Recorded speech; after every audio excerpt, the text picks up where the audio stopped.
I want to talk to you a little bit about government response. You live in Ohio. We've now going on week 2 since that toxic train derailment in East Palestine.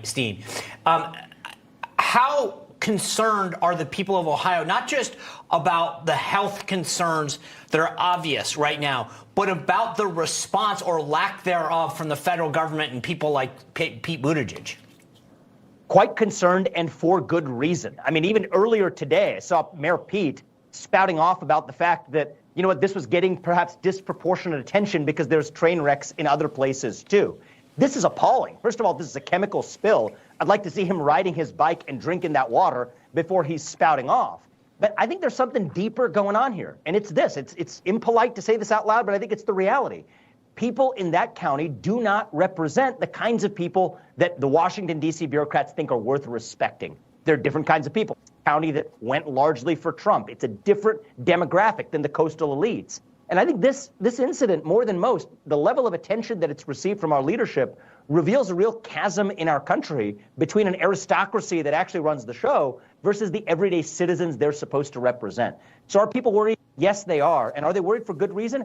Absolutely, because they've been given no reason to trust the leadership that's telling them it's safe to go back to their towns, it's safe to drink the water. And I think that having been burned time and again over the last several years, people are right to be skeptical of those who are in charge. But I hope we can restore that trust through putting, frankly, new leaders in those positions.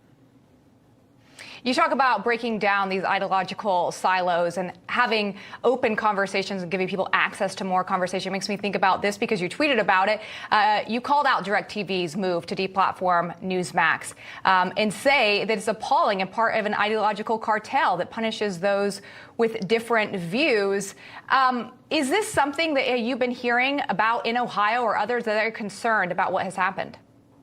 I think it's deeply concerning to citizens across this country. And the reason I tweeted that, the reason I've been vocal on this as much as I love Newsmax is not because of that reason. It's because I love this country. And we have an ideological cartel in this country. It's not the old school kind of monopoly where they would jack up price.